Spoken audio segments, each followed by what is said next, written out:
Hello everyone, and thank you for joining our webinar today. My name is Sarah Nelson and I am the Global Sales Coordinator from Palantir Solutions.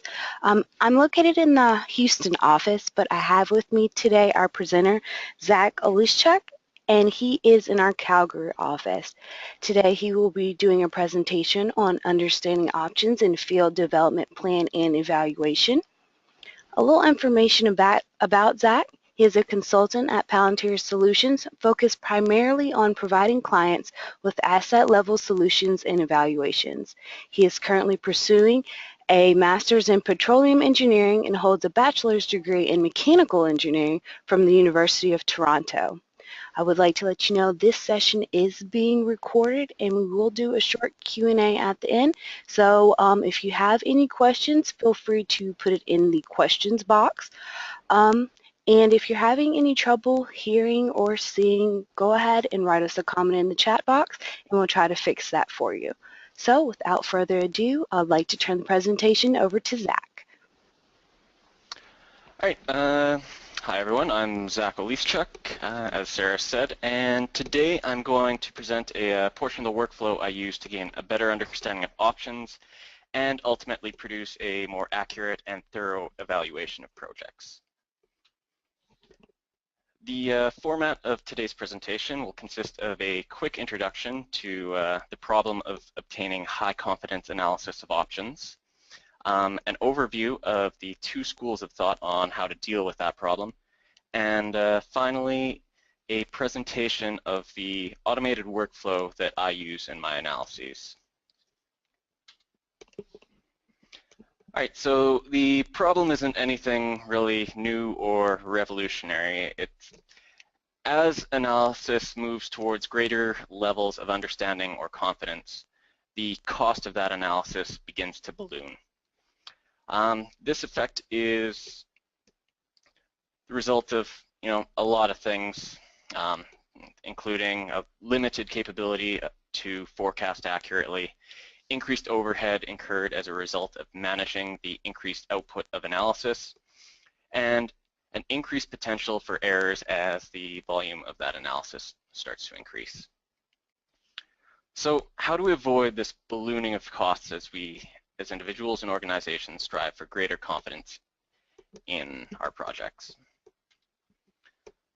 So the two general schools of thought are to, one, increase the efficiency of the analysis, and two, reduce the problem space of the analysis. Increasing the efficiency of the analysis often involves applying computer programs to automate repetitive and more error-prone work, whereas reducing the problem space involves limiting the range of inputs that the analysis will consider. My workflow really just focuses on the first school of thought, increasing the efficiency of analysis. So we're going to jump into the portion where I go over sort of the automated workflow that I use to generate my analyses. We'll switch to PalantirRESOURCE here quick so you can get an overview of the model that I did all of my analysis for. All right, so we are now in PalantirRESOURCE. What we can see is a map of the world right now. We'll zoom into the play that I ran. So the play here is across 3 counties in the Delaware Basin in Texas. Loving County, the Reeves County, and the Ward County. And there's about 87 shale oil wells in this play, 3 infield facilities for gathering in each county, here, here, and here, which all feed into a central sort of processing facility. If we take a look at one of these facilities, in the Loving County, we can see outputs of the monthly production that we get. our capacity limits, similar for liquids,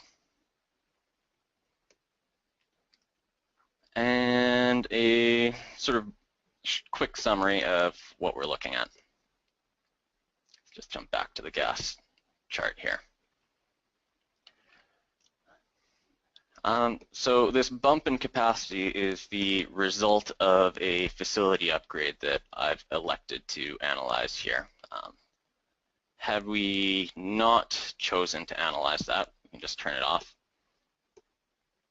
And we can see with our current capacity, or sorry, production forecast, that we're going to exceed the capacity of both the gas and liquids capacity of that field.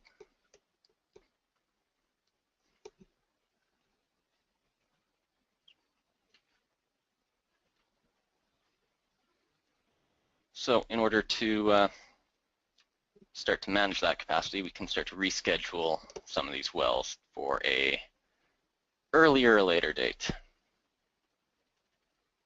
So,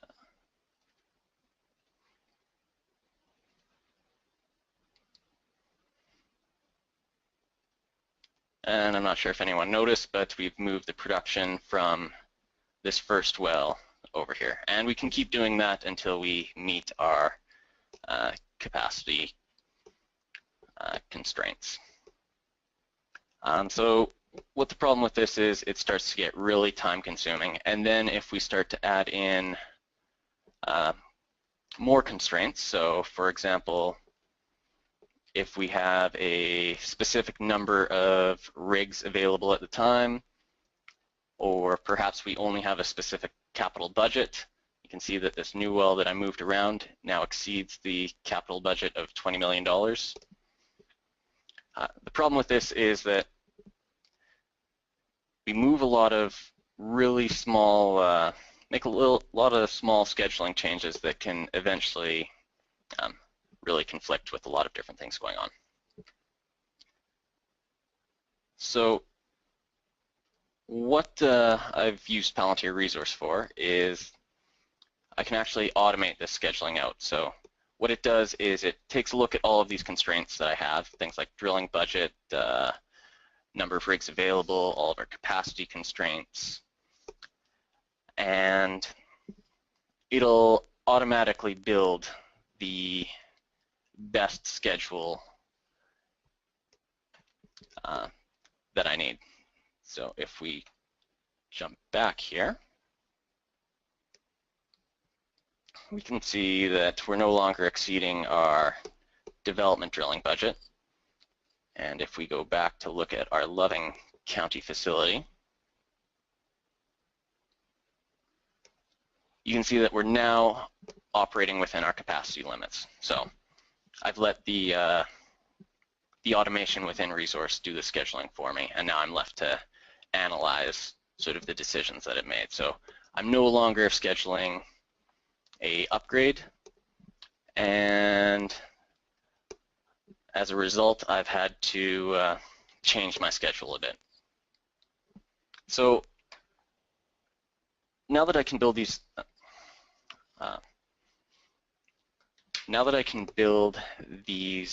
scenarios out really quick, I want to start analyzing more. So what happens, maybe if I increase my price deck to, let's just do $80 oil for the time being.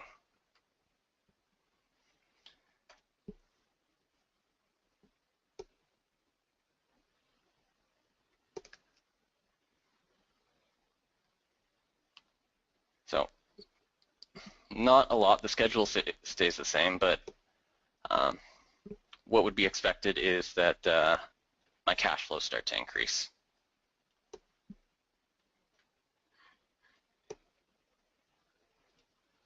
There we go. So we're at 201 million NPV10. But now that I'm at a higher price deck, does it make more sense to possibly upgrade the facility and push that production, or accelerate that production? So what I'll actually do is I'll run the automation again, and Resource will be able to decide whether or not it makes sense to upgrade production capacity and accelerate my schedule. And as a result, you can see that it didn't make any difference to upgrade our facility. We didn't see that jump. If we take a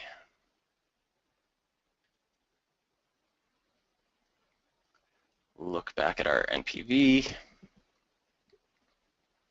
the results are the same. So increasing the price in that case didn't make any difference. Instead, maybe let's increase our budget to $100 million a year.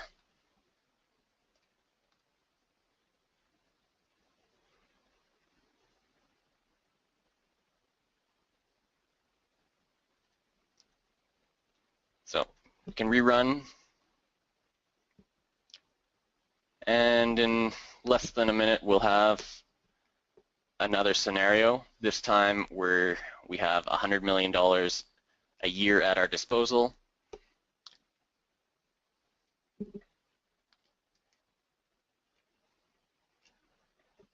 And again, we haven't upgraded our facility. If we take a look at our NPV, we can see that it has increased though.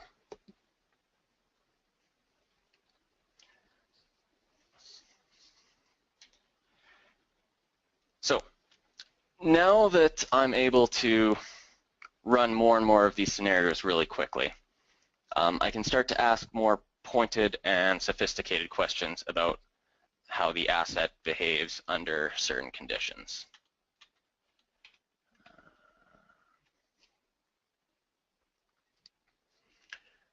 For this particular model, a few questions that came to mind were, under what conditions is the project profitable? Under what conditions does it make economic sense to upgrade production capacity? And is there ever a situation where our fundamental production assumptions change? For example, is there ever a set of conditions, pricing conditions, capacity conditions, where we'd focus on developing our gassier wells over our more liquids-rich wells? So in order to try and answer these questions with a greater level of confidence, I've used a second automation feature on PalantirRESOURCE to run 7,000 of these about minute optimizations across a range of prices, capital budgets, and maximum concurrent drilling rigs. So how many drilling rigs you can have actively drilling at any one point in time. So using surface plots to visualize the revenue, production, NPV, and discounted capital expenditures, we'll now take a look at the results for a little bit of greater insight into each of these cases. So this first pair of plots compares the revenue generated by 1,000 different plan scenarios at $55 oil, $28 NGLs, and $3 gas. The left chart here shows the undiscounted revenue, where the right chart shows the discounted revenue at a 10% discount rate. The X, Y, and Z axes of both charts have been set to the same minimum and maximum values, so 500 million and 4.5 billion on the Z-axis here to facilitate quick visual comparison. The XY plane represents the number of rigs and the capital budget that was used to run each scenario. These axes are held constant for every chart you'll see for the rest of the presentation. The Z-axis displays whatever the dependent variable we happen to be investigating. In this case, the z-axis represents revenue on the left and discounted revenue on the right. This pair of charts demonstrates the significance that time has on this project. So besides the obvious difference in magnitude between the two charts, you can see that discounting takes almost half of our revenue. The longer curved portion on this right chart, on the discounted revenue, shows that the capital budget has an observable effect on the scheduling of wells until the budget exceeds about $75 million a year. So we start at about $5 million a year and keep incrementing, and we see a curve in the amount of revenue we receive. Once we hit 75, it flatlines, and it doesn't matter if we exceed our capital budgets beyond 75 million. It makes no difference from a revenue standpoint in that case. Another thing that both plots show is that the number of available rigs, starting at 1 and ending at 20, really makes no difference to the overall project. The project's essentially insensitive to rig availability. The second slide shows the revenue from the same 1,000 development plans, but run at $60 oil, $30 NGLs, and $3.17 gas. So apart from the big increase that we saw from revenue between these two charts, I'll just jump back so you can see. So from here to here, the shape of the plots doesn't change a lot. So this jump in revenue can either be the result of additional production that has now become economic at this price, or it's the result of increasing the price by $5 a barrel. We'll look into the cause of this jump in revenue as we continue through this presentation. By increasing the price deck again to 70, 35, and 350, we now get revenue plots that start to look like this. So right away we can see that the jump between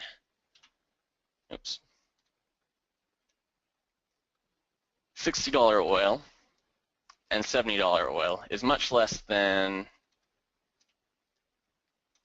the jump we see when we go from 55 to 60.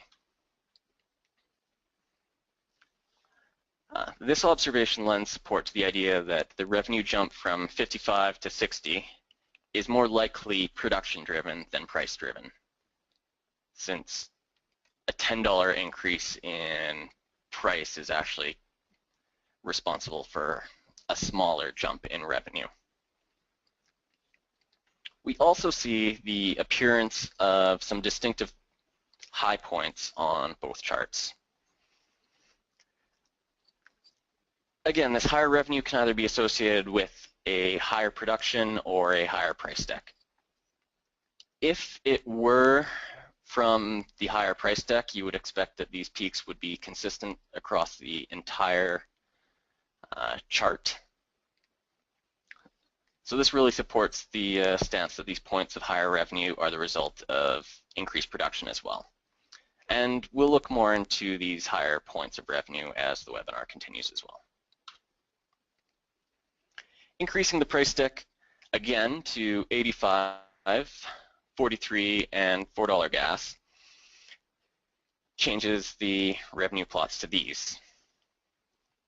What we see again is an expected jump in revenue. The jump's a little bit more significant at this time, but since we've increased the price of oil by $15, that can be expected. We can also see that the these high points of revenue that we saw at $70 are no longer present on the $85 chart. So lastly, we'll take a look at what happens if we had $100 oil again. So functionally, the shape of the revenue at $100 doesn't differ much from the $85 oil. In fact, the only real difference at $85 oil, between $85 oil and $100 oil, is that you can see just a jump in revenue. So if we go back,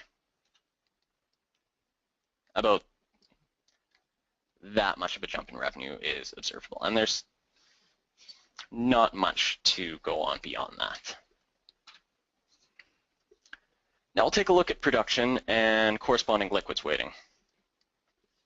On the left, there's a plot of the total BOE production in the field, and on the right is a plot of the total liquids weight as a percentage of BOE. All of this data that you see right now was calculated at $40 oil, $20 NGLs, and $2.50 gas. As with the first set of charts, the X, Y, and Z will be held constant across the progression of these slides.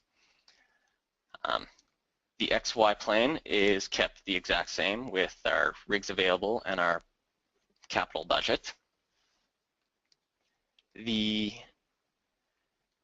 this case, the Z-axis on the left is the total produced BOE, and the Z-axis on the right is the liquids percentage, ranging from 50 to 100. So as you can expect at $40 oil, there isn't a whole lot of action occurring, regardless of how many rigs we have or how high our budget is. In fact, at these price levels and this field, no additional drilling is performed. This production is only currently producing wells. And once you abandon those wells, the pricing doesn't support any additional drilling. So when we increase the price to $55 oil, $28 NGLs, and $3 gas, we observe a very definite jump in our production, coupled with a drop in our liquids weight.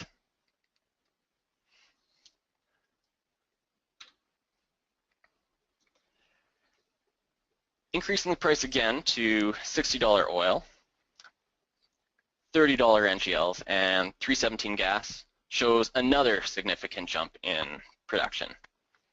But this time, a jump in liquids content as well.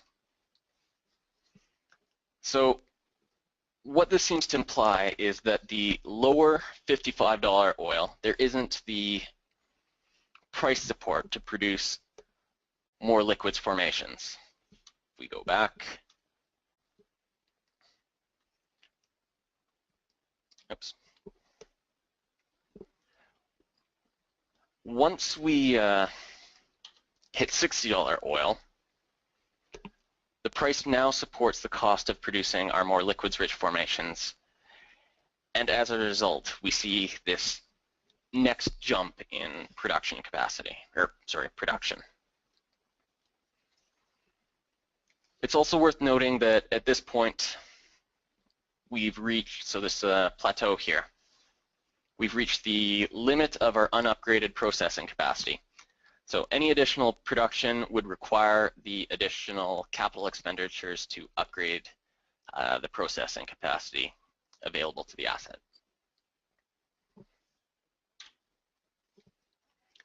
So now that we're at $70 oil, $35 NGLs, and $3.50 gas,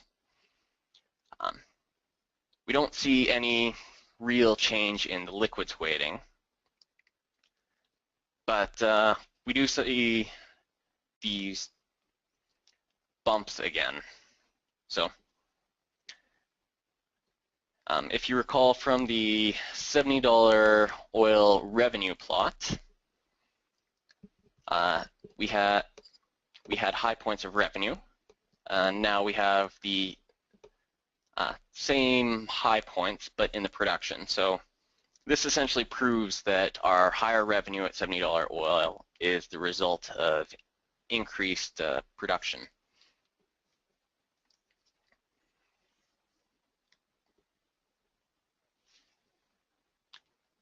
So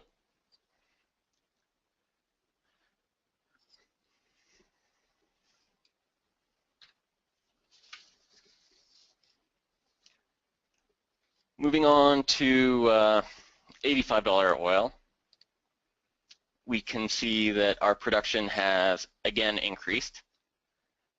So now that we have reached a new plateau, we can see that it's almost all of our cases are electing to upgrade processing capacity, versus if we were at our $70 price deck, again, only a few cases. So what you can really say is that at $70 oil, the decision to upgrade processing capacity is extremely marginal. So lastly, we'll take a look at the net present value in comparison with the discounted capital expenditures across the asset. So on the left is a plot of the net present value of the asset discounted at 10%. And on the right is a plot of the asset capital expenditures also discounted at 10%. As with the previous plots, we hold our X and Y axis constant, and our Z axes represent project NPV on the left and discounted capital on the right. So this pair of charts doesn't provide a lot of information. From the NPV 10 chart on the left, we can see that we're always NPV negative. So no matter what we do at $55 oil for this asset, we're never going to make any money.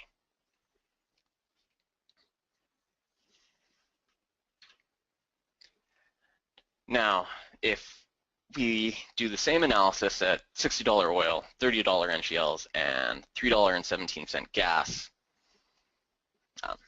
there's really two things that we can see. First off is that for the vast majority of scenarios, we are now NPV positive. There's only a few scenarios here at the very low end of our capital budgets that we're NPV negative. So in these cases, this low capital budget cannot support the capital expenditures made early in the life of the asset.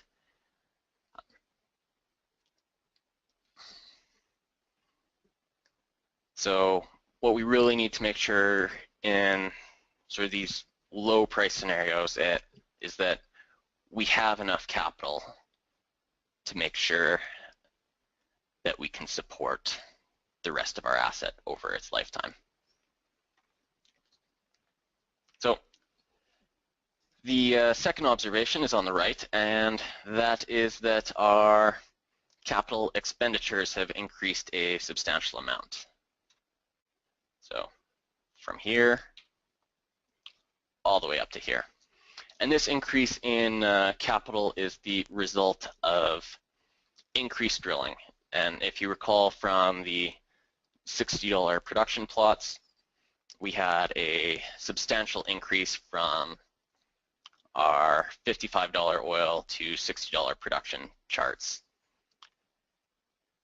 as a result of increased drilling, and this is the capital jump that results.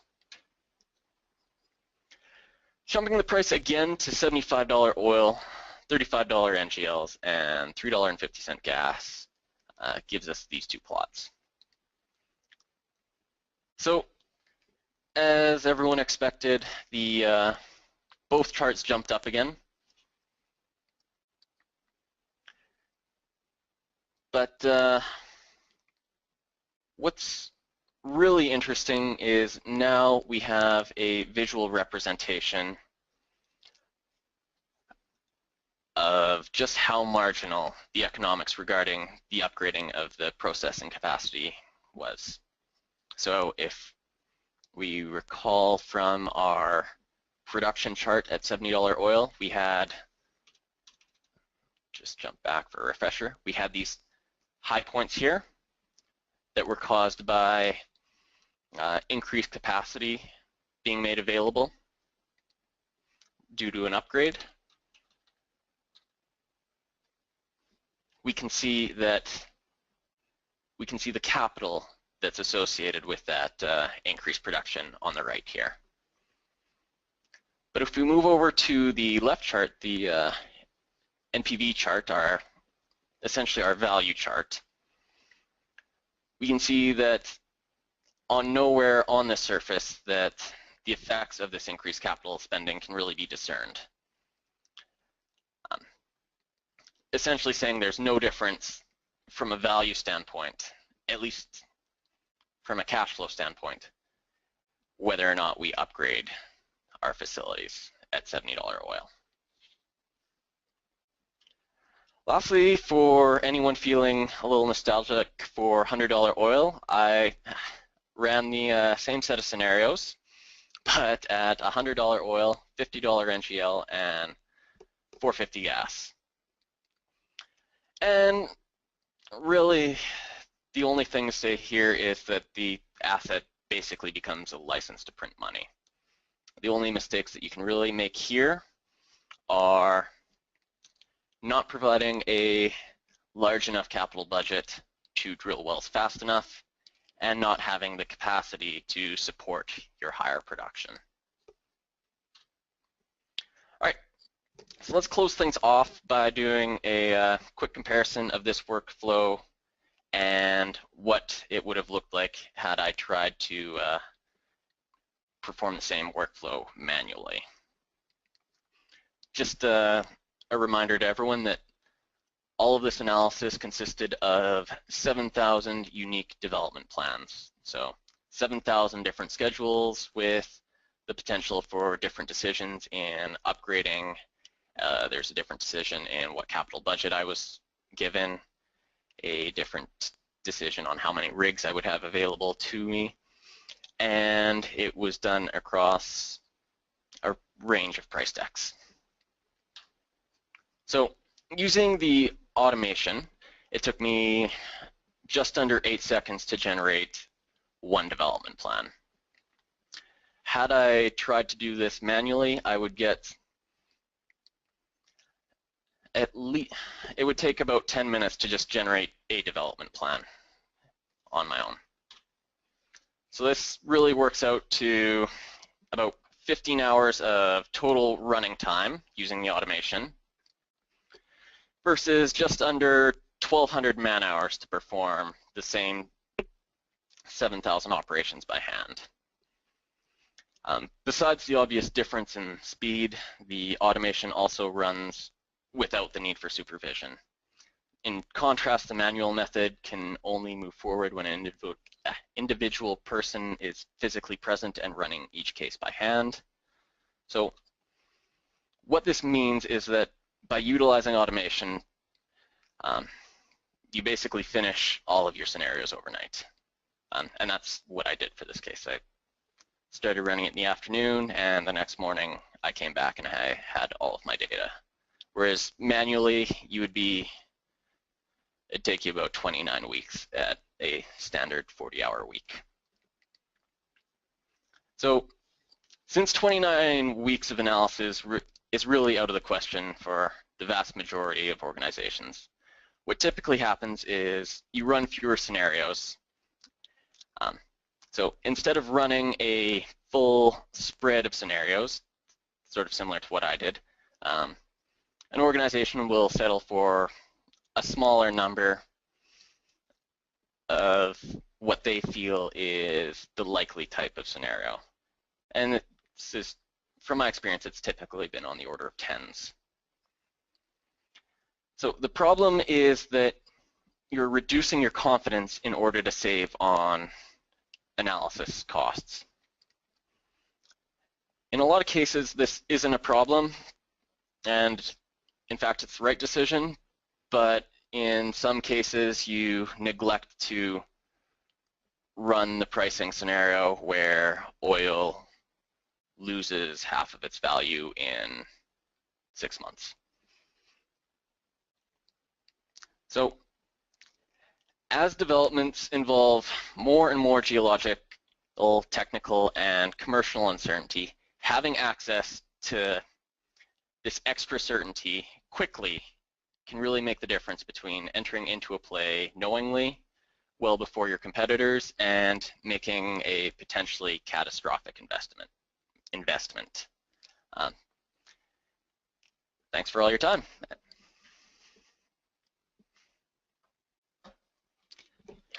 Thank you for that presentation, Zach. That was great. So I'm going to go ahead and open the floor for the question and answer portion of our webinar.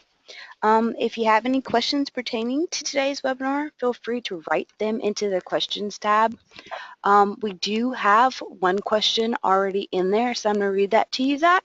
And if you could answer it, that would be great. Yep. Okay, so the first one is, I do not understand why the number of available rigs has almost no impact on production, capital expenditures, and revenues. Please explain. Absolutely. So let's jump back a little bit. So here we go. This one will work. So you can see that there's really no change when we move across this axis forward with the capital budget. What this rigs available is, it's the number of rigs available you have to perform any operation during a month. So when you have one rig available, basically what that means is you can drill, with the timing on these wells, you can drill 12 wells a year. And because of this fairly small size of this play, 87 wells, and the capacity constraints, you don't need many more than 12 wells a year to max out on your capacity constraints. So had I wanted to see more significant numbers in my analysis, I may have wanted to do this as a number of wells that I could drill as a maximum per year. And that's essentially what the capital budget shows. And that's why you see a lot more sensitivity with capital budget versus almost no sensitivity with the rigs available. I hope that answers your question. Yeah, I think that was a good answer. Looks like the only other question that we have is about the availability of this webinar. We are recording it, so if you would like a link to the recorded version, feel free to email marketing@PalantirSolutions.com, and we'll make sure and get you a copy of that. Looks like there are no further questions, so if there aren't, I would like to thank everyone for joining us today.